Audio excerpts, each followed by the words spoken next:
It is the Anfield Wrap. It is Neil Atkinson. After Liverpool have been beaten by 2-1 by Crystal Palace at Selhurst Park. I'm joined by Siobhan, Biggane, by Phil Blundell and by Ian Ryan. As ever, we are delighted to be partnered with Peloton. They are Liverpool Football Club's official cardio and strength partner. And we have been doing, but we have succeeded in Mo Stewart's ride to Rio, where Mo said something. John committed a lot of people to it, and then loads and loads of people rode on their Peloton, using the Peloton app, joined the group, and they have collectively managed to walk, cycle, run or row the distance from Liverpool to Rio, which is 5,800 miles. It's done. It was the target for September, and here we sit on the 28th of September, proud as punch. We managed to hit the KPI. Ian, are you proud of the group? I am very proud. Good. Played no part in it whatsoever, but no. proud still. Nor did I, and trust me today, after yesterday where I attempted to drink to forget, I could do with doing a good session on the Peloton, I think, in order to be able to feel a lot better about life and the world. But they nailed it, and I'm really, really pleased about that, because it means that now I don't have the pressure of it either. So well done to them. Everyone who contributed 1 mile to the challenge can be entered into a draw to win tickets for Liverpool versus Manchester United in October. That's still the case. If you've done a mile, if you've done any of it, you have to opt in the group. So there's a link in the group in the app to opt in to enter to get the tickets for Liverpool versus Manchester United. So make sure you do that. We are very, very pleased to partner with Peloton. It's going swimmingly so far, and I know that John's working really, really hard on it. So join the group as well if you've got the opportunity to do so. And if you don't know how to do that, just get hold of John through any one of a variety of means. See him in the street, whatever it takes. You'll sort it out as we go all the way through. Coming up, we've also got Ian Salmon talking about his play Shake It Up Baby. Looking forward to that in general, both the chat I have with him and also the play itself. But we've got to talk, and maybe I'm playing for time here, we've got to talk, Siobhan, about how it feels to lose the first meaningful league game, maybe since Fulham, depends on your view on Fulham. Definitely since Nottingham Forest. It was around September last year we got beat by Nottingham Forest. Didn't like it then, don't like it now. No, but I think that the muscle memory tells you that it doesn't have to be fatal and it doesn't have to be over. I can't imagine this is going to be the most overwhelmingly positive of conversations today, but it doesn't have to go, too far the other way, because this happens, and it's always just that bit easier to take when you're just well beaten and you come up against like a really sound, really good team. You've said it all week, Neil, and I'm not sure why no one was listening to you. We've played them enough times now to know exactly what they're going to do, and yet we just walked into it. So yeah, it doesn't feel great, but I think it's one that you can learn a lot of lessons from. I hope it doesn't feel this bad again for a really long time. It's Ian, Siobhan there mentions it, we did pretty much warm up. We're having a chat on Friday. There's just a few surprises from Palace. This is one of the reasons why I am a little bit vexed. There's times where the manager says, and we had to work a couple of things out at half time because they did X or Y and we didn't quite see it coming. Maybe picking all the Kamada, Pino and Sarr might have surprised Liverpool. The fact that they focused as much as they did on their left and our right maybe might have surprised Liverpool, but ultimately there's just not that many surprises, and that's one of the reasons why seeing them be so poor for the first half is so disappointing. Yeah, no, I would agree. And I think, the three lads you've mentioned there was some talk about maybe fitness playing a part and maybe they wouldn't all start, but obviously they do. And yeah, I think he's obviously tried to do something a little bit different to counter the problem of playing against the back three. And you've been quite front foot about it, Phil, where you've said we've struggled recently against back three. So he's done something different.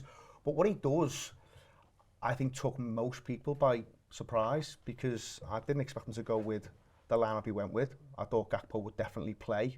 Not saying Gakpo had a great start to the season, but given he doesn't play in midweek, I thought he'd almost certainly start. But he goes for this kind of boxy midfield, which just feels like it plays massively into Crystal Palace's hands. So when I'm thinking about a back three, I'm thinking about, well, you want to be trying to get in behind the wing back if you can, or you get in behind, or in between the wing back and the centre half, the wider centre half. So that's where you're going to get maybe a little bit of joy. And you got the midfield runners then trying to take advantage.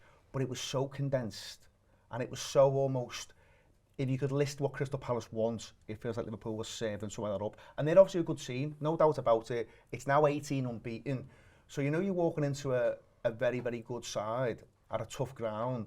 But I also think Liverpool massively enabled them. They massively enabled them. And you can big Crystal Palace up, and I get it, because we've all seen the stats. But I've watched them this season, and they have still drawn at home against What was their first win at home? Sunderland and Forest. So apart from that Europa Conference game, that's the first win at home. And I know we haven't played loads of games, but what was really striking to me is that they create 7 big chances. Now, those are the 2 games, Forest and Sunderland, they're creating 5 across the 2 games. Liverpool are massively facilitating what Crystal Palace want to do, and that was what struck, I think, everyone in that first 45, 50, 55 minutes. I mean, there's a line here that says manager said he wanted to crowd the midfield, which sort of feels to me like it was the complete wrong way of doing things. I don't know if you got onto this, but in the first sort of 5 minutes, one of Konate and Van Dijk's got the ball at the back and they're looking up to do it. And their front 3 are stood in a line, no more than 5 yards away from each other. Yeah. Like, they probably could have held their hands out and touched each other and basically saying, you're not passing it into there. So we've got to suddenly go, well, oh, we want to crowd the midfield, but we can't get the ball into there. Yeah. So it just feels like a completely bizarre plan for me. I think one thing, because where we sit, we sort of sit in the middle of the pitch, don't we, at Anfield? So I remember this from the game in May when we struggled, but no one really cared because we won the league and it wasn't a problem. But if you actually go back and watch that match, it's very, very similar to what happened yesterday. And when they're out of possession, they sort of vacate the middle of the pitch. Yeah. So this idea of crowding the middle of the pitch seems like you've got to control them. And if you don't control them, you're in for a huge problem. And what we had was hugely problematic, I think. And it reminded me a little bit of the United game last season, just after Christmas, where at Anfield. At Anfield, where again it was a back 3, and everything looked like it was a surprise to us. And it was like that yesterday. And if there's one thing you know how Ruben Amorim's going to play. Exactly. But it manifested in, I remember Trent Alexander-Arnold got a lot of stick that day. He was poor. He was really bad. His attitude wasn't great, and it's not nothing I'm going to say here is defence of him. But what happened was 3 men ran at him, and he's got no answer to it. And he's looking up going, what am I supposed to do here? And it was exactly the same with Bradley yesterday in terms of when they got the ball, they would focus on that and we wouldn't be there. Maybe it's because we've done this crowd the midfield thing and there was no one there to support him. There was no Salah pushing back on him. But it just felt like to me that we were either ill-prepared or we'd prepared in a manner which was just completely wrong. And it felt like we abandoned it at half-time, I thought, anyway. So. It's about, I mean, so go back to that Fulham game, Phil, in terms of meaningful matches, you know, that day they go 1-0 up, Liverpool, and they're the better side for 20 minutes, and then suddenly Fulham something breaks their way, they get the goal, and they're very much in their elements going into half-time. That's a really good first half from Fulham, you know, and you've got to accept that. But Liverpool in that half had bits that went their way. The difficulty with the Palace first half is, I think you can argue, there's maybe 10-15 minutes after the half-hour mark where Liverpool play the way they want to play, but at 0-0. Yeah. But it's not 0-0, they're 1-0 down. And they're still trying to do what would have looked great if it was 0-0, but they're 1-0 down. And I'm sort of all right with that in a way, in that you got to see what it was meant to look like. But what wasn't going to happen was they weren't going to be creating chance after chance against Palace. That wasn't the plan. They're doing what the plan is for that period. And as I say, I'm sort of all right with it. But the ball's just moving so slowly. Yeah. And that changes second half in a big way. You know, and I think you've got to give Liverpool some credit for that. But that first half is about as poor as I can remember us playing for a long, long time. Yeah, it was slow and passive, wasn't it? And they were getting into a position where they could possibly play an aggressive ball and maybe do something, but they were like, well, we can't, I don't really want to lose the ball because they keep creating chances. Yeah. Like, it was almost a bit like, it reminds me a bit of that 7-2 against Aston Villa, just with a good goalkeeper. Yeah. Whereby you're like, have they had a shot again? How has this happened again? And it was, they'd break the lines and you'd be like, what? How are we in this position? And we didn't really have an outball, like in terms of, because Isak didn't get a great deal of space because they're playing 3 centre-backs. We didn't really get anyone near him.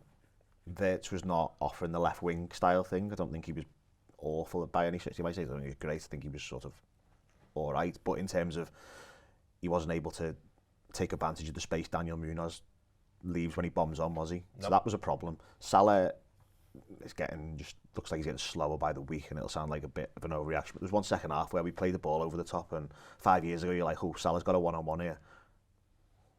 Whoever it was just won the ball, and it was nothing. And there was just so many different things that just didn't help in any way, shape or form. Goals change games, Siobhan, to be fair. They go 1-0 down to the set piece, and it sets up the whole half. Yeah. You know, the ideal if they'd have given a goal kick, by the way. Sorry? Would be ideal if they'd have given the goal kick. Yeah, goal kick, which is what it should have been. It should have been a goal kick, and the manager's made it. It also should have been 4-0. Well, yeah. But we'll start with the first thing, shall we? But it's no goals. Found it hard to get about that. The goals do change games, but it's poor from Gravenberch. He literally does the same thing that Endo did in the week. not quite as explicitly, because at least he was crowded Gravenberch, Endo, it was just all a bit mad in the week. But it does set up the whole half, and then immediately, well not immediately, but relatively close thereafter, Gravenberch's efforts pushed onto the post. Yeah. And then from there, it felt as though Palace, it was almost like the worst had almost happened, and then Palace went into overdrive. But that's my one bit of mitigation for Liverpool's first half, is that goals do change games. They do, yeah, and it felt like a proper momentum game yesterday, didn't it? That it was just wave after wave after wave after that goal, and it just, if that doesn't happen, like you say, it just doesn't go that way. And we've just got Alisson Becker to thank for the fact that it wasn't an awful lot worse. But I just thought that, like Ian said before, we were just that whole like sitting back and passing the ball, pass, letting them come further and further. That's exactly what they want, isn't it? And they were able to break from that so often, and there was just a complete lack of like management and composure when they did. I think that it became a bit self-perpetuating after a little while, that mistakes were breeding mistakes. Yeah. And it just felt like there was just no... I've never been so desperate for half-time to come to get some composure, and there were 10 minutes. 10 minutes? 10 minutes away for that, for obvious reasons. It was because we were chasing the game and needed a goal, Phil, come on. But there was that sense of, like, get them in and have a word with them, but just something just to kind of stem the bleeding and just get us in at 1-0, which was the only saving grace. The thing which is not the saving grace for them is load them at a week. Load them at a week, and this is and maybe you can do the thing about is there maybe a bit of a lack of rhythm, a loss of rhythm off the basis of it. Maybe, just maybe, we used to say that a little bit more under the previous manager Ian, but they all had a week. There's no reason for them to start a game that sluggishly. They should have been absolutely full of energy, given the fact that a number of them have been given the opportunity, and even someone like Isak, I thought was manful during the game and was trying in there. He only plays 45 minutes in the week. There's no reason for them to be lackluster. No, absolutely not. I mean, it's one of those games where you feel incredibly sorry for the goalkeeper, because he should not be walking off that pitch, losing the game, because he's played his part. He's got to be right to go in half time and just think, what the fucking hell is this? What is this? What's going on here? Because Phil said there, it felt like they were having shot after shot after shot. And as I said before, they are a good side, Palace, but if you look back at those 18 games now, sort of draws in there. And yes, they are picking up points against some good teams, but it doesn't half help when the opposition just almost hand it to you on a plate time and time and time again. And Liverpool could not have made it any easier. I think as far as 45s go, it's probably the worst under the current manager. And the current manager, by the way, has been unbelievable. But he had a really bad day at the office, I think. He had a really, really bad day at the office. And you feel a little bit sorry for someone like Isak, because there's no way he's starting that game. I think the manager's always had an eye on his first league start, comes at Stamford Bridge, but he's forced into playing him because the other centre forward, who's been great, by the way, loses his mind for 10 seconds in the League Cup, which I'm still not quite over, but he does. And we are where we are. But I felt like Isak grew into the game a little bit. But even that, Liverpool pushed the luck a little bit. He plays about 80 odd minutes. That was never the plan. But they took a lot of it, though. They took a little bit of a chance there, but maybe they felt they had to. But that was playing a bit of a dangerous game. And then some of the other things that they've had to make calls on, like you said before, we did the pre-match warm-up show. I wanted Szoboszlai to play right back. Now that's a little bit of a problem, because the only problem with Dom Szoboszlai at the minute is there's only one of them. And that's not his fault. but you want it to be more, because you want him in midfield as well, because he's that important. But you felt like Liverpool could be compromised if they played McAllister, because for whatever reason, and people will say it's a fitness thing, and it might be, but the manager keeps picking him. At what point is it not a fitness thing, and it's also maybe a little bit of poor form? Because you can't keep picking him if he's going to be serving up displays akin to that. And it's not just him, by the way. There's plenty of others. You can't even find... Well, I want to get into a couple of others after. Yeah, you can't even find 2 or 3 who played that well. So it's not really about just him, but it doesn't help. But what I think is the problem with this, Ian, genuinely, is the lack of... He's not offering any control. No. And that's what a big part of what it is that he's meant to do. He's meant to offer you a little bit of control. Yeah. He's meant to be that out ball. You get the ball to him, and then we all go from there, and that's the way in which it works. We're not getting any of that at the minute. We've just got to allow... Again, he is also obviously visibly trying his very best, but he's just unable to impose on games like he was last season. 100%. And that control bit, that's where everyone says last season, Liverpool don't look the same without McAllister. Because he is the one who, when it's a little bit hard and a little bit tricky, you give him the ball, and guess what? He'll look after it for you, no problem. He'll look after it. That doesn't mean he's perfect. There are times when even when he's at his best, once you pass him, you passed him. He's not the quickest footballer, he's not the biggest footballer in the world, but he is extremely smart, extremely clever, and he retains possession incredibly well. Weirdly, he actually gets a little bit better as the game goes on yesterday, and his best moments is just before he comes off, when he feeds in Isak, and you can tell he's frustrated because that camera pans to him on the bench, and he can see he's a bit pissed off, probably more with his own. Well, I don't know if you saw him when his number went up, he sort of bashed his hands together like that, and he was I think he was just frustrated with himself in general. Possibly so, but yeah, that is a little bit of a problem at the minute. The composure part, you know, you mentioned it there, Siobhan, Ian's mentioned it as well. The composure part is the thing that I'm most surprised by from yesterday. The one thing they've actually done quite well, I think, this season, for instance, when Leeds have disappeared from underneath them, Siobhan, I think, has stayed calm. They absolutely failed miserably at that for 45 minutes yesterday. Failed miserably. Yeah, there was a I don't think the breaks in the game helped because they both breaks in the game, with the instance come when Liverpool are in a dead ball, in an attack, a corner and a free kick, I think it was, wasn't it? So any kinds of, you know, no issue there, obviously, but like little moments where you're like, right, regroup, get a foothold. They get too much time to regroup and get a foothold. That I think those moments where they could have maybe, you know, checked themselves are gone. The opportunity to do that's gone.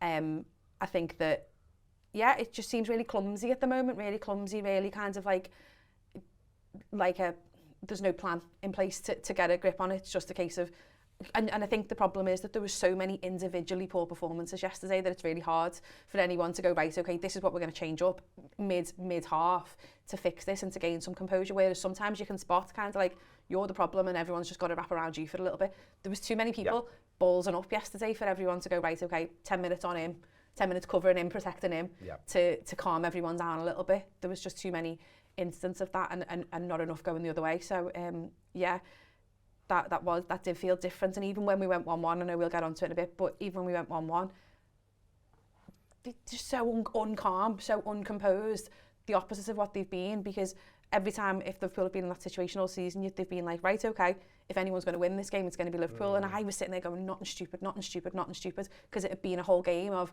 stupid. Yeah, the 1-1 thing kills you, by the way. How they almost just abandoned everything they'd done before that. Though they played, everything they've done to get them to 1-1. They played all right for half an hour, but you know, you come back to the point where if you keep turning up in games and just playing well for 25, 30 minutes, at some point the team will go, lads, not today. Not today. You don't get away with it today. And that's what Palace did. But that 1-1 bit, I couldn't believe how poor they were after getting to 1-1 on 87. So they played well from about 55 to about 87. But then, so careless in possession. We'll probably come on to the goal, and Kirkes will get a lot of stick. I understand, because he does something a little bit stupid. Liverpool could then do better with the set piece. But just before that, Curtis Jones knocks it out. Under no pressure. Van Dijk did it as well. No pressure whatsoever. It's a 5-yard ball. And he kicks it out. It's like, what the fuck are you doing? Yeah, they play well. I think on that field, they play well second half. You genuinely did, yeah. They play well second half, and it's really important to say that. I think that, you know, loads starts to come down all right. Szoboszlai is integral to that. We've mentioned McAllister improved. We've mentioned Wirtz improved. I want to talk a little bit about Wirtz. I don't think Palace are choosing to suffer in quite the way they're suffering either. I think they want to be out of possession, but they're collapsing in on themselves. And I think that's because Liverpool are doing well. And again, that's one of the things that so frustrates you with immediately what happens after it goes 1-1. Is it's almost like they went, what were we doing first half then, boys? It's so odd they don't even manage to have a shot. I mean, Palace's only shot after it goes 1-1 is the one that ends up in the back of the net. But that's 11 minutes in a game where there was about 30 shots. There's 11 minutes after we score where no one has a shot, which is mad. But you are just sort of left with them going, lads, you managed to, you climb back up this mountain that was determined that you were going to fall off, and now you're back to this. It was almost like they got to a halfway house between going, a point's all right, but we should probably try and win it. And they committed to neither of them. Yeah. Like, if Liverpool had wanted to get a point out of that game, they would have got a point out of that game. If they'd have wanted to try and win the game, they probably could have done a lot more than they actually did. Because we created plenty second half. There's the one Isak puts just past the post. There's the Chiesa one that goes just past the post. There's the Wirtz chance. There's the Isak. Do you know the referee gave a free kick for that Isak header just after half time? Yeah. I've no idea what he gave a free kick for. Yeah, there's another Isak. Played it 1,000 times on the telly. There's another Isak header in the corner. There's Salah has a chance in there as well. You know, these are good chances that Liverpool have created. And that's what what one Salah clears from Szoboszlai. That was good, wasn't it? It's going on target. It's going on target. I think the keeper I was probably had it covered. I was it's on target. the worst possible angle in the world for that. Salah not only clears it, but is offside. Oh, yeah. Good work. Yeah, well played. But yeah, we were doing things, we were making things happen, and they weren't in the position they were by choice. We were controlling them, and in the way that they controlled us for 55 minutes. That is what we'd turn the game into, and then we just sort of went, we'll sit off a bit here, and if we'd have lost going for it and trying to win, which in fairness what the manager seems to think Frimpong did do, in the way he's sort of without name. I've watched it back. It's definitely. I've watched it back. To watch it back to figure it out. I've watched it back. So It's bad. Frimpong. Is it for Gakpo? He makes. He might want Gakpo to come and So drop in. Gakpo's too far the other side. If you watch Frimpong, sort of, he makes half a step out, and then goes. Like we're going to win it. We're going to go. And then goes, oh shit, and goes back. It is one. I'm about 99% certain it was Frimpong, and I've lost me. Train of thought. No, you said if they were going for it properly, that's a collective. If we'd have gone for it properly and been done on the break, fair enough. Because I think they had really struggled into being in the position where they were able to get us on the break in terms of what you think Crystal Palace are capable of. That died out. Yeah, they had no more. They had nothing left to give, and they were really. I thought they were absolutely exhausted by the end of it, and that was partly because of how we tired them out and moved them around, and genuinely played really well for 30-35 minutes. So to sort of not carry it on was baffling.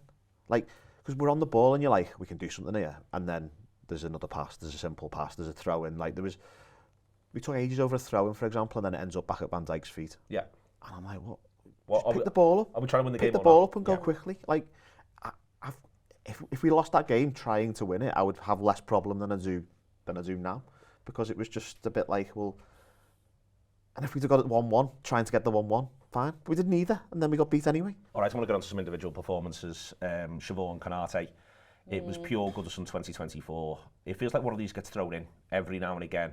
And there's a bit of a pattern, which is he gets embroiled in a physical battle that he can't allow himself to lose. And I've seen Jamie Carragher lose physical battles with big centre forwards, and what Jamie does is he then outsmarts them, and he's tactically spot on, and he's technically spot on. A really good example comparison there. Konate instead doubles down on the physical battle, and we've seen it time and again, and it's so frustrating to watch. It reminded me of, was it Wolves last season? But he scores in that game. Yeah. Atones for his error, and then in the interview afterwards, it's like, why didn't I get man of the match? And the manager goes, I think you know why you didn't get man of the match. and then he has the chance not long after, and I was like, this is a bit like Wolves, except he's doing absolutely nothing to redeem himself here. I touched on it before, but it felt like he just compounded himself all the way through. If we were better stocked in centre half, you'd have seen a Kirkhead style sub, I think, like he did at Burnley, where just get him out of that, because it's just... Lovren style at Wembley against Spurs. I can't remember. That's well back, yeah. Yeah, none of my business, that. We're the same age. It was just... you've put it on the agenda, but the contract thing, it's kind of, I saw a lot of let me drive him to Madrid myself shouts yesterday, and I'm not quite there yet, because as you said, he wouldn't pay his bus fare, which I thought was really mad. There's no bus to Madrid. But also, why would we pay his bus fare? Anyway, surely the very point is that he's going. You let him sort himself out. He paid for a plane for himself. I don't think that's what this hinges on, to be honest. No. Flick bus. But has he had Staying after Spain. Has he had a few halves like this season? I don't think this is like a, wow, Konate's played badly, and that's, I think he's had a few spells like this at the beginning of the season. It's been more spells than a half. Yeah, where we've managed through, like, despite him, not because of him. Sorry, I just touched the mic. Where we've got through despite him, not because of him, and I felt like that was just the pattern of it. Obviously, he settles down significantly in the second half, but that's because of everybody else up in their game, and he's just kind of able to exist. But yeah, he was appalling. He was really, really bad. There's nothing. I thought one of the biggest problems he had was before he gets yellow carded, Mateta fouls him, and the ref, I thought it was a foul anyway from where it was. He fouls him in his play on, like, he drags his shirt back, he ends up on the floor. When he gets the shots off Mateta. Yeah, and the ref is like, it's not a foul. And I'm watching it, I'm like, he's pulled his shirt. So his head's obviously gone at that, and he's like, well, what can I do and what can't I do here? Like, obviously, that doesn't excuse the fact that he's awful for the yellow. He's really bad for the yellow card. It's a blatant yellow card, and it's not like, it's not that it's not a yellow card. But I think that got in his head and sort of made him think, well, if he's allowed to do that to me, how am I going to win this battle at any point over the course of 90 minutes? That's not to say he's done well or done anything right or anything like that. He was genuinely bad. But I think it has an impact in terms of when you're getting into a battle like that and you're basically being told that the other fella's allowed to drag you down to the floor, you probably start overthinking things, don't you, in terms of what you're able to do. Where it just screamed like a mental thing rather than It physical was fully was mental, when there was a couple in quite quick succession, maybe after the goal but midway towards the end of the first half, where he seemingly had it in control. A ball would be coming in and he'd have it in control, he'd be in the right position, and then at the last minute he'd just do the exact wrong thing, or he'd miss it, or he'd misjudge the bounce, or he'd misjudge where his man was. And I was just like, that's not you losing that battle, that's you not thinking, that's you being somewhere else. Yeah. And that's exactly what it came across like. I'm not saying you're wrong, by the way, in terms of his mindset. But that's a fucking problem. Man. Oh yeah, it wasn't like, But I'm not saying it's it's not a problem. Yeah, 100%. If you want to be like one of the best paid players, and I don't know what he's asking for, but by all accounts, he's asking for top money, like well over 200 grand, or at least 200 grand, around that figure. It's been mentioned. For that, I want all singing, all dancing as a centre half. Oh, 100%. Getting embroiled in stuff like that. I want 7 out of 10 as a minimum. And get 7 out, and that's, by the way, the job of being a centre back. Into nonsense like that. Like, this is a guy who, when Van Dijk moves on, if you're paying him that kind of money, you need to be leading the defence, mate. Not getting embroiled in nonsense. And there's a little bit of that. Neil said before, framed it as every now and then. It's not every now and then at the minute. It's a lot. He's having a lot of these games, and it might be the contract stuff, might not be. Don't get me wrong. And I said this the other day, when you critique a player, people think you hate him. He's a great centre-half when he's at his best. When he's at his very best, he is a very, very, very good centre-half. And he'll have games where you'll just go, wow, he was unbelievable today. You couldn't get past him. He's covering ground. The amount of times when Trent was there, he's having to bail him out. He can do all of that. But there are times, and it's happening more regular now, where he is just, his head's completely gone. And you're right, he finds himself and he has an okay second half. But back to the point earlier on, you can't be starting games like this and expect to get away with it. And as I say, it was a poor day for him. There's plenty of others who also had poor days, so it's not just on him. But listen, the platform at the back needs to be a solid one. And Liverpool, since the start of the season, in those areas of the pitch, I've been found wanting on more than one occasion. There's next to him, Bradley's. You forget that Bradley hasn't had actually that many games, and I think that was one very yesterday raw. Where very raw. And I think he's got trouble yesterday. You mentioned Trent in the correspondent fixture as well, who has played a lot of games. I don't think it helps if you are being targeted and you look to your left as a right back and go, fucking hell, that fella's playing worse than me. I genuinely don't think it helps Bradley. I think he's not being. So I want to be clear about that. I'm a bit sympathetic to Bradley. Gets hooked at half time, no, and Szoboszlai does a great deal better, but he's hurt by the structure, but he's got to do better, I think, Bradley in general. Yeah, you can be dealt a bad hand, but you can still make the best of it. Yeah. And he doesn't make the best of it, does he? Let's be honest, he wasn't great. His decision-making felt a bit poor. I think he was ponderous on the ball. There's a lot of times when I'd just liked him to fizz the ball onto Salah's feet and then basically get up and try and get the ball back off him, and that comes back onto the passive thing we were talking about before, doesn't it, in terms of everything was a bit like, I'm going to put my foot on the ball and look up, instead of going, well, my teammate should be there. And maybe that's because they were doing something I suppose they weren't possibly technically familiar with in terms of style of play. But you've still got to be better all round. And he just had one of those where I think he'll probably learn from it, and ultimately thankfully we don't play against back threes with that regularity. I mean, we've got one in 3 weeks, but we'll have to, I quite like the manager to sort something out over the next 3 weeks. I think him and Gravenberch both suffered as a result of Konate. And I don't want to pile on, but I think that there was an awful lot of like protective ring going around that area of the pitch because of him having a shit show. And there was a couple of times where not to move on from Bradley, because I did think he suffered, but where Gravenberch wasn't doing his usual kind of turn or no creativity, because their back was to everything that they needed to be doing all the time to make sure that the house was in order, because I thought Konate was so weak. But they kept being nasty now. I felt like he ended up also receiving the ball, Bradley, in terms of the wrong place as well. There was a lot of time when someone needs to put the ball in front of him, and he's got to go onto his left foot and then bring it forward. Then by the time he's brought it onto his right foot, he's got a man in his face. And he's got no option but to go back to Konate, and then we're back to the wall of three in front of him, trying to put it into a crowded midfield. And it was, they created us problems, and our decision making just exacerbated all these problems, and it was like a vicious circle of doom, wasn't it, in terms of everything that was going on in that first half. Bradley, in the context of Szoboszlai though, because it's worth saying Szoboszlai goes to right back.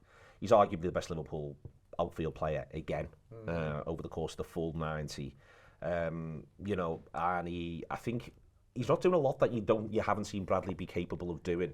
I think it's back to a confidence point. It's a fresh start the second half. The idea of fizzing balls a little bit more. Szoboszlai was happy to do that. I think confidence in his all-round game. Showed a bit more confidence in his teammates as well. I think there's bits and pieces, I think, from watching Szoboszlai's second half that Bradley could actually take something from. Yeah, I suppose it's a little bit damning that the best right-back this season has been Dom Szoboszlai, who's a midfielder by trade, as we know. So maybe there's a little bit of mitigation there. You know, Bradley's not fit for the start of the season, never helps. You know, take Phil's point, there was definitely a structure thing that maybe works against him a little bit, but you've still got to do the right things at the right times. I think always would think with Bradley, you can never level it out on that he's a lack of application or a lack of desire. That's there at the heart of every single performance. But yeah, there was maybe a lack of quality at times. But then you see Szoboszlai move to right back, and I think you said it on one of the post-match shows yesterday. He's almost running the game from right back. He's that good. That's how good he was. And I don't know whether he could keep it up across the course of a season. I'm sure he'd want to play midfield because that's where he's kind of learned his trade and that's where he wants to be. But he's put in some unbelievable displays. Well, he's also coming into midfield. I think this is a big thing that he steps into midfield. But that's why I thought he'd start there, Neil, just to give Liverpool the opportunity to push him into midfield. So, and also for someone to go the other side, someone to go the other side and ask you a question. You've got to come with me now. Rather than you just coming at us, you've got to come with me. And there wasn't enough of that at all first half. No, I agree. And back to the start of the show, we were talking about what's going to maybe upset their kind of back three. Well, I felt if you had maybe a bit more width, that might do it. But then you've got Szoboszlai pushed into midfield to give you the numerical advantage as well.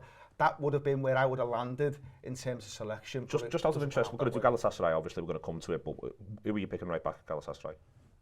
Bradley. You're going to pick Bradley? So I think I'll pick Szoboszlai on the grounds that you can just put Jones in midfield with Gravenberch. And I think that's probably what I would...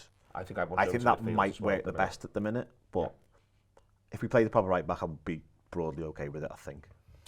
Yeah, I think it's a really tough one because I think the manager will also just have an eye on a little bit of rotation. Chelsea, obviously, there's the Tuesday, Saturday thing, so there's a little bit of a gap there.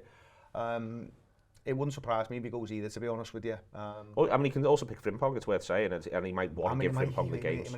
He picks him against Atletico Madrid. Yeah, I mean, he looks like he needs games. I thought he goes against Atletico as well. Yeah, I thought he was. Yeah, he was. It's quite the cameo. Looks like he's been Space Jam in the last two games. Yeah, it was the first 20 minutes against Southampton. Someone said it was a 0% pass completion rate, which is quite impressive. I don't know if that's Surely actually the not. case. I thought that was a Has that joke, ever happened? but it might not have been. I don't know.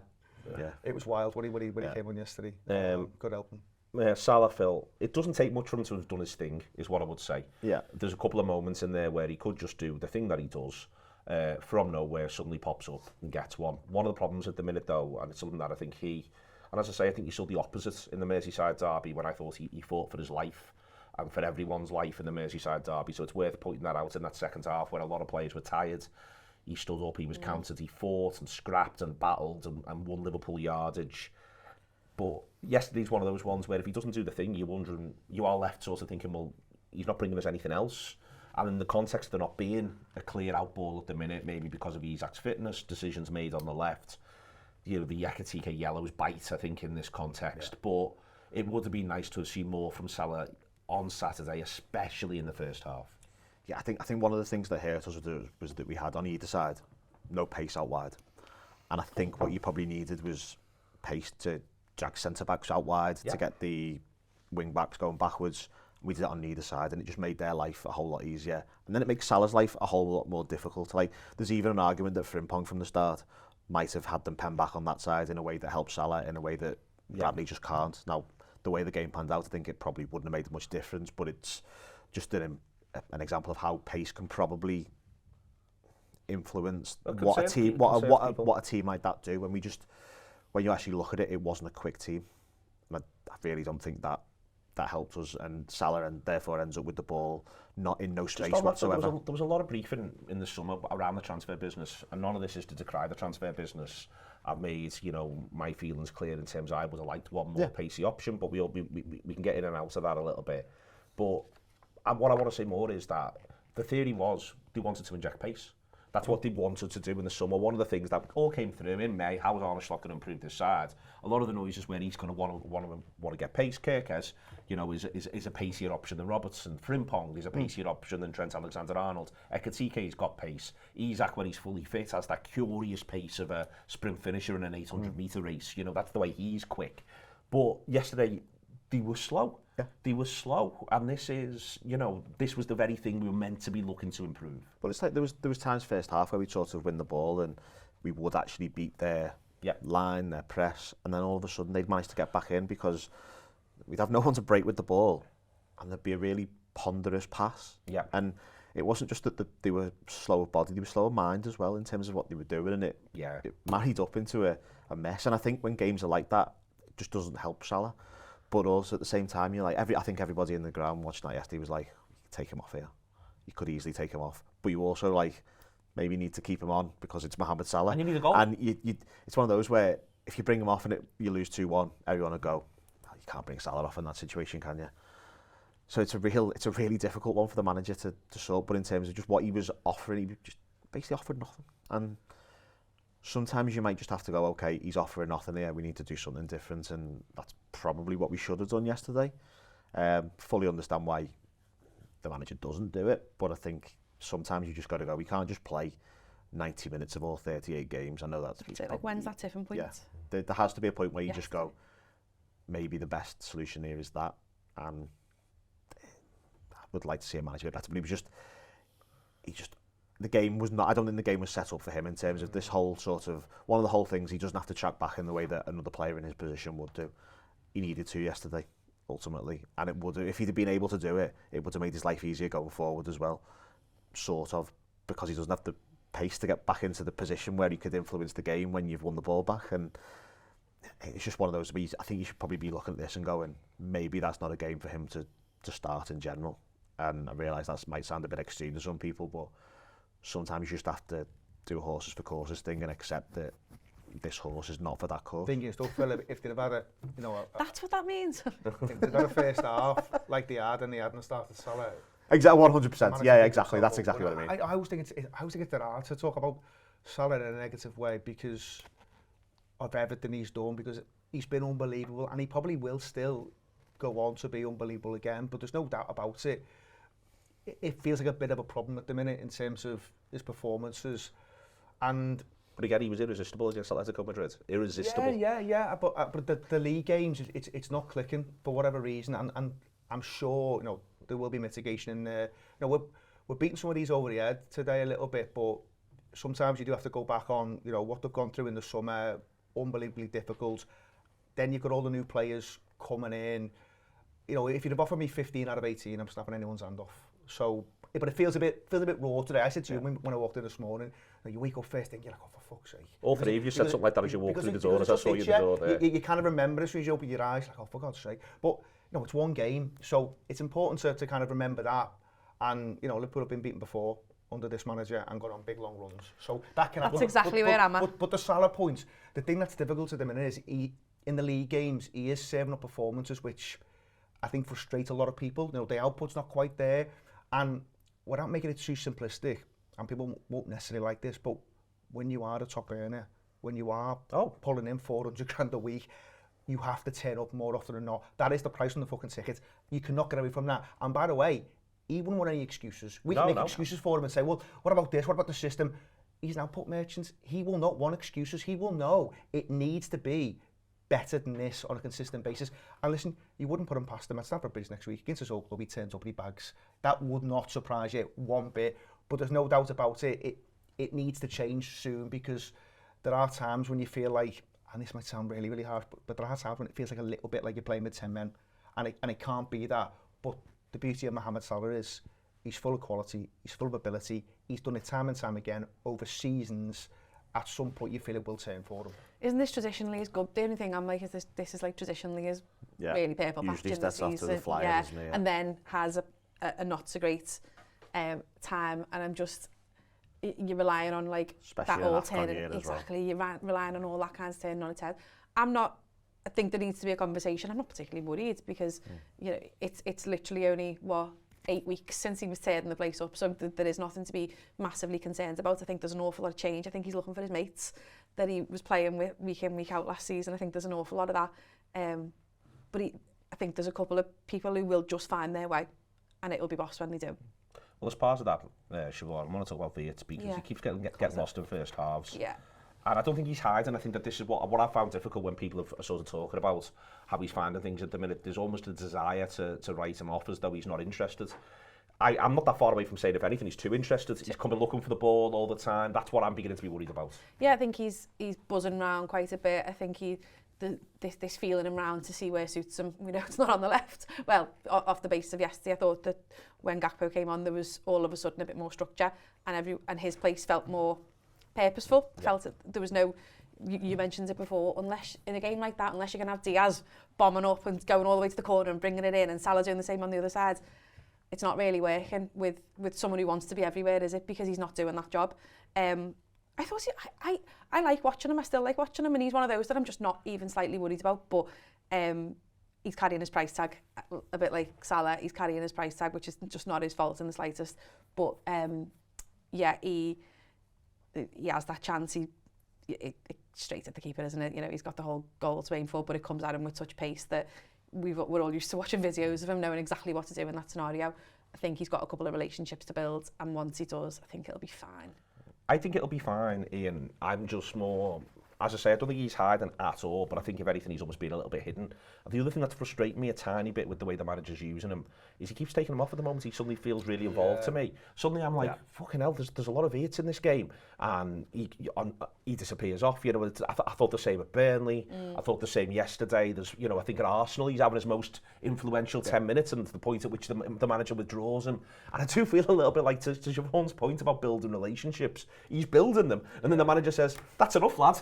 Here's the sledgehammer. Yeah, I think you reverse, because I think there's almost something where, you know, you mentioned there about the first half. He's been having, I think because he's adjusting to a new league, he's having to get to grips with each almost individual opponent, and it's taken him maybe 45 to figure it out, and then he figures it out, and he can see it almost clicking second half, and then there's the frustration of when he comes off. Now maybe they are managing him from a physicality point of view. I don't want to put the load on him too much because it's a new league. He still is a young boy. He's had a bad injury in the past.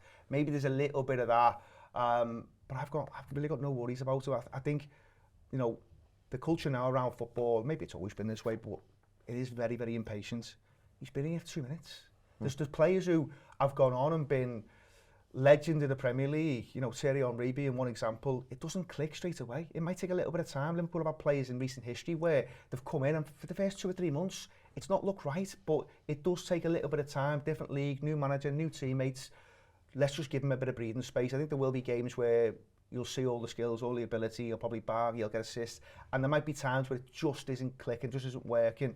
But I think he's here for 5 years. I think his contract was 5 years, wasn't it? Yeah. And he may be here longer than that. I think we just need to be a little bit patient with him. I think the next 2 are might just be well suited for him. But I think Chelsea in particular. Yeah, exactly. I think the next 2 might be well suited for him, Phil. But I think I wouldn't mind seeing him being given the option of a bit of continuity in selection. I'd like to see him, for instance, you know, through the middle of the pitch. Yeah. I wouldn't be averse to whatever it is you're going to pick. You know, if, for instance, I asked you before, you play right back against Galatasaray. If you're going to play Szoboszlai right back against Chelsea, maybe you give Szoboszlai right back against Galatasaray. If you're maybe going to go with Jones in both, play Jones. Or you're going to go with Jones at Chelsea and you're going to play Wirtz in front, do that. Just do what you're going to do. Then he's got Salah where he's got Salah. Whatever you're going to do, Ekitike, Isak-wise, I think that's maybe the one that you allow a bit of leeway. It wouldn't surprise me to see Ekitike start off the left against Chelsea and Isak through the middle. You maybe allow that one little deviation for him, but get him behind Ekitike again. And let's try to, as I say, get him into building these relationships properly by virtue of playing football. Yeah, I also don't think it's been the easiest start for us in terms of bedding someone. When you actually look at the fixtures, if I said to you, if I said to you we've played, of 6 games we played, we might have played 5 teams who come top 10 here. Yeah. And the only dispute you can have over that 5 is Everton. And Everton. No, Everton. In our and Everton in our world is harder than everybody else's 8th, 9th or 10th. So to then, once the hard games, we'll play Atletico Madrid in the Champions League, which isn't exactly an easy game for anyone to bed in. He doesn't. I don't think he started that one, did he? But it's not really. Did he start that Starts one? that one, he doesn't Starts start that one, that. he doesn't start the league anyway. But it sort of means he's that really good, by the way. achieving any level of consistency in how we play and fluidity and so on and so forth just has been really hard to establish. But at the same time, if you think back 12 months, we might have had the same record after 6 games. We didn't play well in those first 6 games if you actually go back and think about it. That's fair. Like there's a game against Brentford we play at Anfield where we go 1-0 up after about 5 minutes on a counter-attack. We don't have a shot. We play really well at United. We play well at United. But then we play well against Atletico. And first half against Everton. And first half against Everton. And second half against Arsenal. And there's been bits and pieces where we've been good. It's not like I'm saying we were permanently bad and we've been permanently bad and so forth. But this isn't dissimilar. No, I agree. To last summer. So, and we're doing it whilst the manager's trying to bed new players in.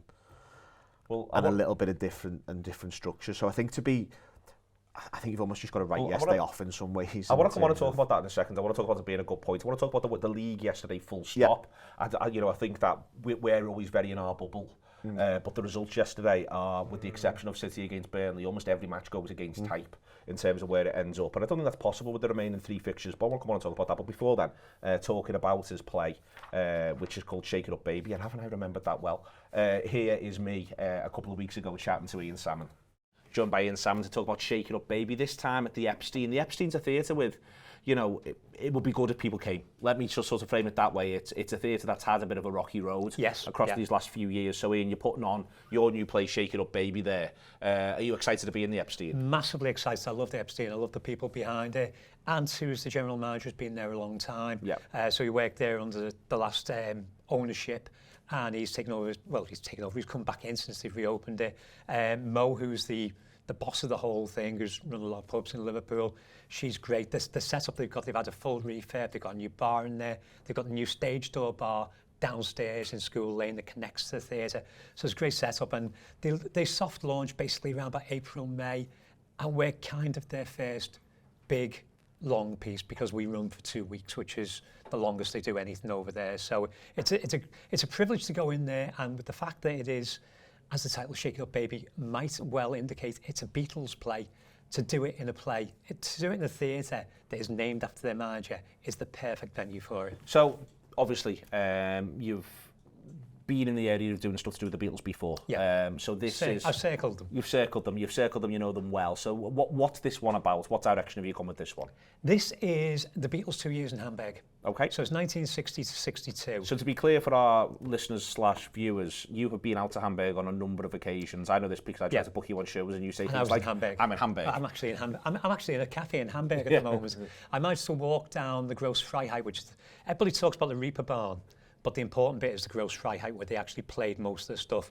And I've walked down the Gross Freiheit at 7 o'clock in the morning playing the Beatles' first album. That's a wonderful moment. But the whole of the... I've forgotten what the area's called. It's okay, you'll come back to it in a minute. It'll come back to me in a minute. But that whole area around the Reeperbahn is fantastic. It's actually, you've got the seedy bit down here, but you've got the artistic cafe side down there. So this is basically a friend of mine, Roger Atkinson, was making a documentary about the time in Hamburg. I know Roger, And he's made a lot of documentary on Liverpool. And he was making this, and somebody in the production team said, do you know what we need to go with this? We need a musical. So Roger asked me if I fancied writing it. And that's kind of like, well, yes. And his pitch to me at the time was, this is the Beatles, but it's kind of like, it's Songs of Innocence and Experience by William Blake. Yeah. So it's about the way they grow. They go out there as young kids and they come back as battle-hardened warriors. As the 2 years they'd absolutely changed their lives. And what the plays come down to in the end is, it's about what it takes and who it takes to let the Beatles become the Beatles. So it's basically a Beatles origin story. So it's that, they go in 1960, they've literally had a drummer for 2 days. They've got Pete Best the day before they get in the van. They drive to Germany as a fairly rudimentary skiffle group, and they become the greatest live group the world has ever seen. By the time they're back in 1961, they hit Litherland Town Hall, which my mum was at. She took a long time to tell me that. Just popped up in conversation a few years ago. It's kind of like, that's an important one. By the time they hit Litherland Town Hall, they've just invented the gig, because everything before then was dances. You were going to dance and to be entertained. This is the moment when people turn around and rush the stage, and they've invented the rock gig as we know it. It's all about everything they invent and the people behind them. So the function of Lord Woodbine, how important he is, Beryl Williams, Alan Williams, obviously the man who gave the Beatles away, as he branded himself, but it's what he did for them in terms of getting them to where they need to be. But then above that, it's about the importance of dreaming, and it's the importance of having ambition, and how many dreamers it takes to actually change the world. Because you start with Alan Williams opening a small French cafe in a side street in Liverpool, which is the most ridiculous idea anyone ever had. And from there, you get Sergeant Pepper. And it's so many things have to fall into place, and so many accidents have to happen, and so many people have to be in the right place at the right time to make that happen. And this is the first part of that story. It sounds absolutely, it sounds like you are unbelievably excited about it, excited about doing it in the venue, excited about sort of pulling it all together. It's something which, you know, you're saying it's got a 2-week run there, you know, it's something that you know, you must feel as though is a live play. Again, as ever with plays, you are working constantly with the actors, you're working constantly with the director. Is this a play that even now you're still feeling as though you're working on, engaging with, looking to strengthen? Yeah, I finished the final draft, the rehearsal draft, 2 weeks ago. I basically finished it 2 days before I went to rehearsals with Derby Days. I've done a little bit of tweaking since, and when we go into the room, I've got 1 day in the room next week with Stephen, the director, and our Alan Williams, which is, for anybody in Liverpool, the legendary Andrew Schofield. Yep. For anybody outside Liverpool, he's still the legendary Andrew Schofield. You just haven't realised it yet. And again, he has this football relationship because he was Scully. Yeah. He dreamt of being Kenny Dalglish. Miss Scully did well. Drew probably did as well. But he's done so much in Liverpool. He's the perfect Alan Williams. He's playing him brilliantly. When we get into the room with him, there'll be more tweaks. And then we get into the room with the full 10-strong cast. That's when you start pulling things apart and putting them back together again, because you're in with the musical director and you realise what you've written here needs to be that long. Yeah. And then you start rebuilding again. And it's the joy of theatre, because it's live until the very second that you go into the review night. Yeah. At that point, it's locked in, but until then, everything changes all the time. Excellent. So what are the dates for this one? The dates on this one are the 26th of September to the 11th of October. It's a Beatles musical. There is no Beatles music in it. Of course. At all, because it's the music they played before they started writing their own songs. And because you can't get the rights to Beatles songs, because Sam Mendes has got them all. So nobody else has a cat and owl's chance. But it has all the rock and roll classics they played. But the joy of the Beatles is they weren't just the obvious songs. Yeah. They were the, some of the guy, shot of rhythm and blues, obviously Long Tall Sally and Roll Over Beethoven, that kind of thing. But To Know Him Is to Love Him was on the Decca audition. Till There Was You, all that kind of thing. All the influences that made them them, that's what's in the play. And the cast is incredible. As I said, we've got Drew playing on Alan Williams, but we've also got Michael Hawkins as John, Nick Sheedy is Pete Best, basically. He becomes Ringo later on, but mostly Pete. Guy Freeman's playing Paul McCartney. Guy was in Girls Don't Play Guitars, he's brilliant. James Jackson, a local singer-songwriter, is George Harrison, and 6 more that I can't reel off the top of my head without looking at that piece of paper. That's all right. But they're all brilliant. Every single person brilliant. We have Olivier nominees in there. It's unbelievable levels of enthusiasm for it. It is at the Epstein. It is from the September the 26th until October the 11th. Marvellous stuff. We did it between us, me and Ian there. That's the way it works. Dream big. It would have been a good point. I think this is the frustration in the end, Ian, with the late goal, with everything that goes on around it, with the fact that you almost feel like when it goes out for the throw, you think, oh, God, which is never a good place to be. No. But it does sort of occur to you. The league yesterday is just a really strong day of remembering that. Firstly, they all seem like tight games. You know, Wolves have more quality opportunities than Tottenham, which I would not have guessed before the ball was kicked in that one. You know, you go right the way down the day, and as I say, only really City, swatting aside Burnley, feels like it goes to type. Everything else doesn't, and game states aren't even what you'd expect. Chelsea go ahead against Brighton and end up shipping 3. Yeah. Man sent off, though. Sorry, man sent off, which obviously makes a difference. But you're going through all of those games, really. Even, Brentford United, we like to laugh about them. But United get it back to 2-1 first half, and you are thinking, well, what happens here is that... And miss a penalty. And miss a penalty. And you think, well, what happens here is... And then Brentford go and make... Yeah, every bit of this, yesterday, I think, is a really good example that, especially at this stage of the season, the league is so strong that anyone really can sort of get a bit of a result against anyone. And I think it helps to remember that we're not against us in 2018-19. We're not against City in 2018-19. And that's what I mean. I'm almost more crushed now because it would have been a good point.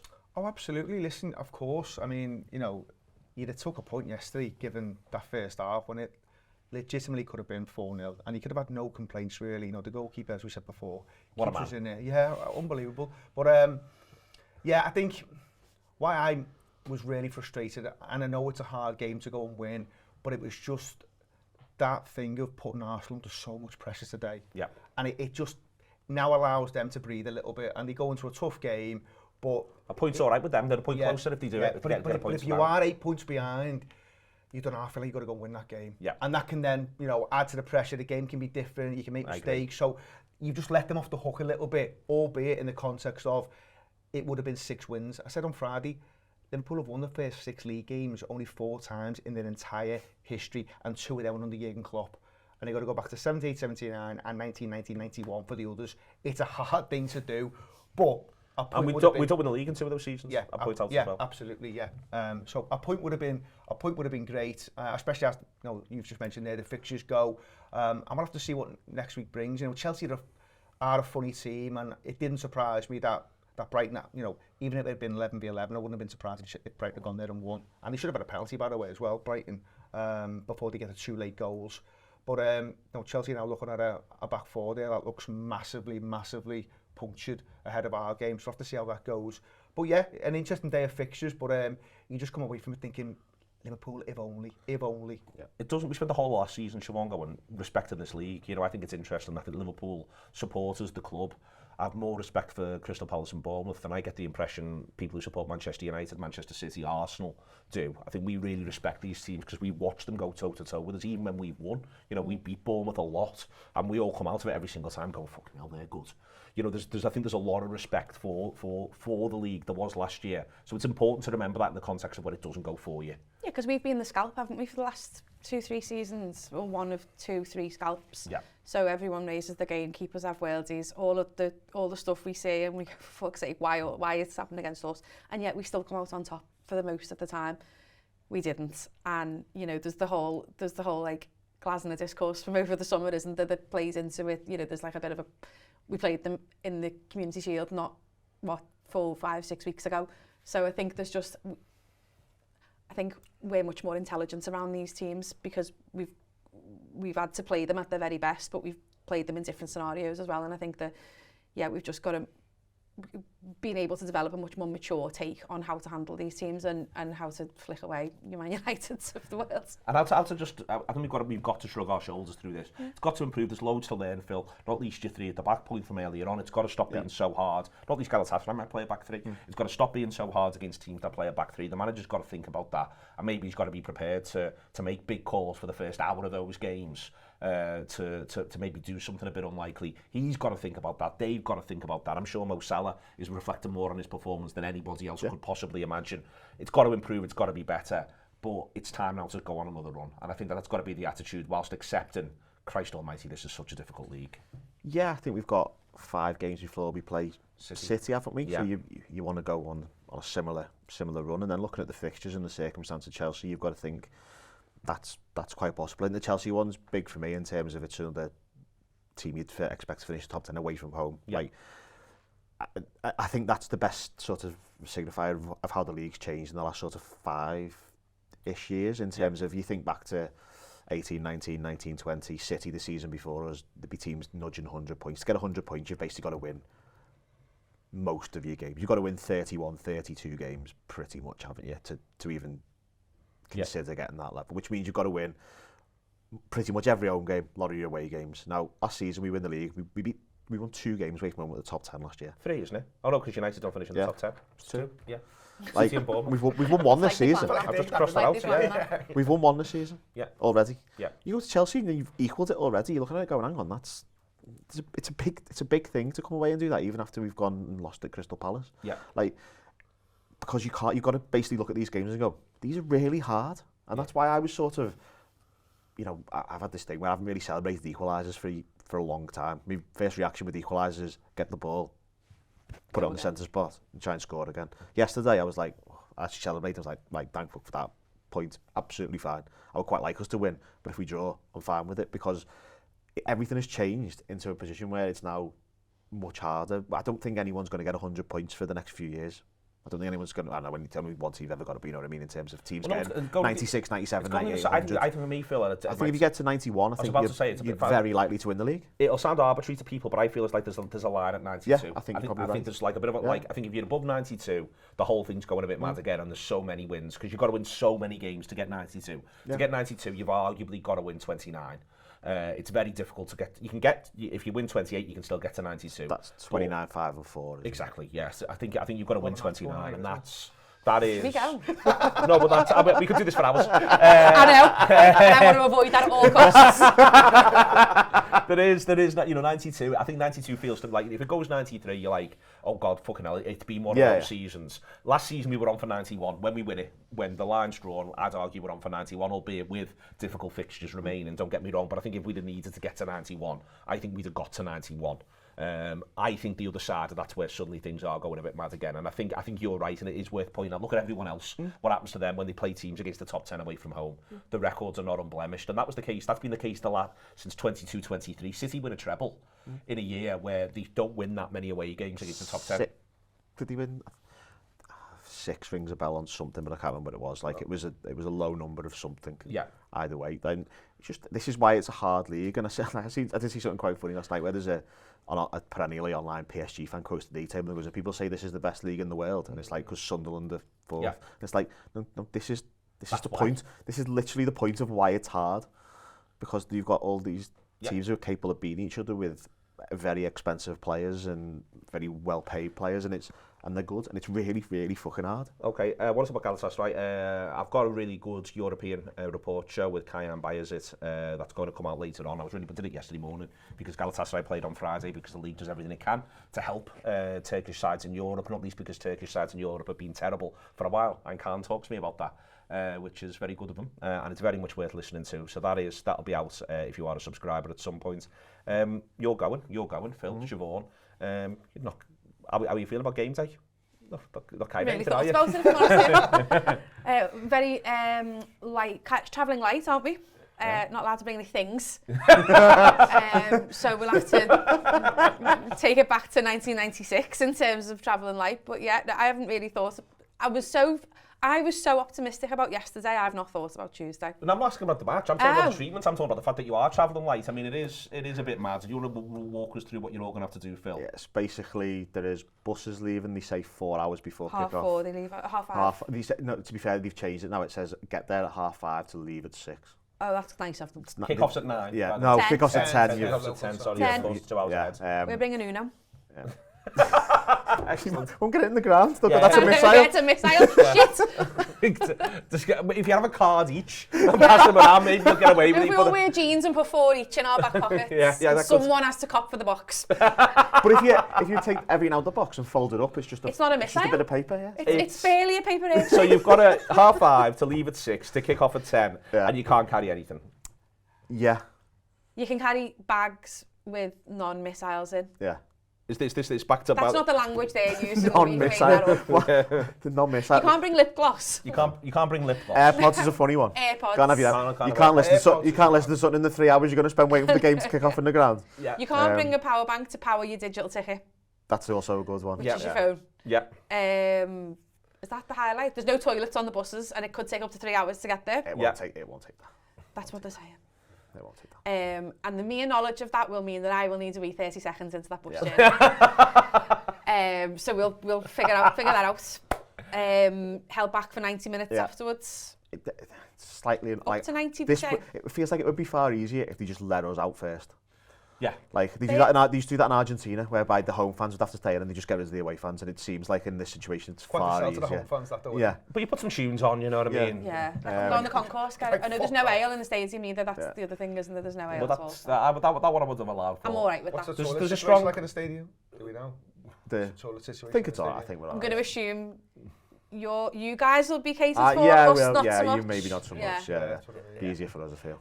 There's been a strong SOS statement about it, Phil. It is all just a bit ridiculous. Yeah. Let's be clear, and it is deeply off-putting. I think for everyone who's going, I think it just all feels too Herculean. You want to go and enjoy Istanbul. The idea of, and here's 11 hours wiped out, be exhausted, by the way, have no phone battery, all the best. Get back to your hotel at 3 a.m. Good luck. It just feels all a bit too much. I mean, it's ridiculous that it's kicking off at 10 p.m. anyway, which is presumably because Amazon have chosen it as the game they want. Which just should. I was as well. I just don't think that should have been. 5:45 in this country. Especially when there's another 2 English teams playing that night. The idea that they've chosen that one just feels a bit like unnecessary to me. But then we just have to leave it at 3, which probably means you'd have to think about, I was going to go for a nice meal and now I can't because I've got to get on a bus at 3:30, which would also be annoying in fairness. Like, I do have a sort of level of sympathy to some extent in that in 2015 we played Besiktas. They were like, oh, there's buses on, no problems. We turned up to get the buses about 3 hours before kick-off. They weren't there. We had to get the metro to the ground. It took us 2 hours and it was a nightmare, to be perfectly honest. So I do have some level of sympathy that they're saying do this, and I think it's the buses in just one convoy, which should theoretically make it quicker, and they can probably navigate around the traffic that way. But there's got to be a better way than doing it this long before. I mean, one of the problems is, I know Turkish fans are renowned for getting in the ground 3 hours before the start and making, having a nice time in the way that they do, which is fair enough. But there's got to be, it feels like everything is being judged on how it would be if it was Galatasaray versus Fenerbahce. Yeah. Which feels completely counterproductive in terms of we're generally fairly well behaved in Europe in terms of how all this unfolds. There's some things where I'm like, I think people sometimes are a bit like, this is for your safety, and people are a bit like, well, just let me do this, and it's like, no, it's better. Like, there's always complaints when Liverpool play in Napoli and people are on the phone looking at the map going, why is this bus here? Because it goes from here to here this way, because it goes around the motorway, because if you went that way, your bus would have no windows and it would probably be on fire before you got to the ground. So there's a logic to it that people are sometimes a bit quick to push back on it, but there's got to be a better way than this. So have an element of sympathy for them in some ways, but it feels, again, like people aren't prepared to do anything remotely tough with regards to policing football fans, and just make people's lives a little bit easier. There just has to be a better way. What's us in, but let us bring our power bank. Yeah, bring the power bank indeed. Or we can just leave power banks on the bus. Yeah, or just charge it, exactly. Yeah. But I bet you there'll be like the wrong wire or something. There'll be the old ones where everyone committed to a certain type of USB and now they're defunct. The game itself, Ian, is, let's be clear, they were beaten 5-1 by Frankfurt, but I actually had a little look at it. It's in the Euro report showed that the XG is about level. They're both about 1.3.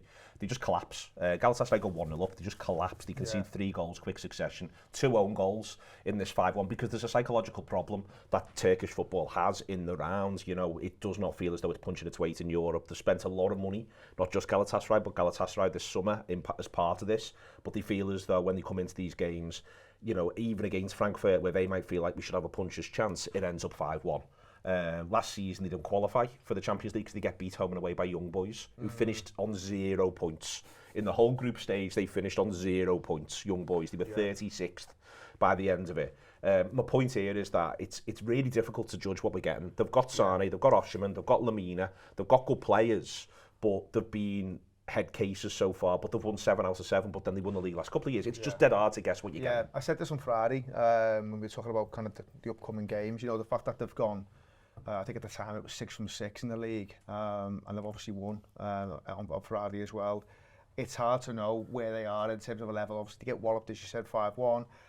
I just don't know what that looks like. But I think the thing is, even if Liverpool go there and get a point, it won't feel like the end of the world because it's a long road. There's loads and loads of games. But I think actually, given what we know about how we react after getting beat, I think Liverpool will go there and do the business, to be honest. But you've always got to think when you go to Turkey, the atmosphere plays a little bit of a part. It might feel like it's on top for 10, 15 minutes. It might take a little bit of time just to settle into it, be quite intimidating. But if Liverpool hopefully control the game, play the football, do the right things at the right times, I'd expect them to win the game. I'm going to say to you that Salah, Ekatike and Gakpo are all going to start. Could be proven wrong. The manager threw as a Mickey on Saturday, but let's just go there. Alisson Becker in goal, unless the little ankle thing he gets, they decide that they want to take. Incidentally, when he passed the ball to Van Dijk and Van Dijk's giving the ball straight back to him, Phil. I wanted to go and kill him. Phil, I'm like, honestly, he's on don't the start floor me. injured, why have you passed the ball back to him? He doesn't want to kick the ball. Honestly. He does not want to kick the ball. I couldn't believe it. No, I'm the same. I couldn't believe it. I'm glad you forgot about but that. Also, you've just angered me again. Yeah. I was absolutely livid. Anyway, so fuck off, Phil. So hang on, you mentioned his ankle. I know. Those three, let's just say they're going to start. Obviously, Van Dijk will start. Let's just allow for Becker. If it's not, we know it'll be Mamadashvili, and we know it'll only be on a medical basis. Who are you starting left back? I think you'll play Robertson Yeah. at left back. Who's starting centre back? I mean, it has to be Van Dijk, doesn't it? So No, Van Dijk and who? It'll be Gomez. So for me, Gomez? I think so, yeah. I don't know Out of whether... sheer punishments. I mean, they've got to have an eye on this now. I said that again on the last show we did. You know, they've only got 3 centre-halves. They're going to have to manage people's minutes a little bit. Yeah, you know, if anything happens to Konate, which we know is a thing and has been a thing in the past, if you're down to 2, and listen, Joe Gomez could play and could get injured. This is where Liverpool have left themselves in a real kind of fine balancing position now, where you are going into every game just hoping that they all come out of it okay. But I'd probably go Van Dijk, Gomez. I'd little think about the right back thing. I probably would do Szoboszlai there, and then maybe go Jones, Gravenberch, Wirtz. There's me 3 in midfield. Many advances on that, or that's all? I suspect Bradley might play, but for no reason other than a proper right back playing a proper right back. I also think that the Szoboszlai Frimpong Bradley thing is that we were in a really unfortunate situation where Frimpong and Bradley were injured at the same time. So that was a really strange window where it was done out of necessity, but then worked out really well. That if it had been a more kind of, if they tag teamed their injuries a little bit better, we might not have ended up in this situation anyway. So I'm trying to be a little bit more traditional about it rather than just reactive to what we've seen over the last few games. I also feel like if you're going to do it with such regularity, you probably need another midfielder. So your front three in a no-risk game, low-risk game as well. Salah. I said him, Salah, Rakitic and Gakpo. Is there no shot for Chiesa?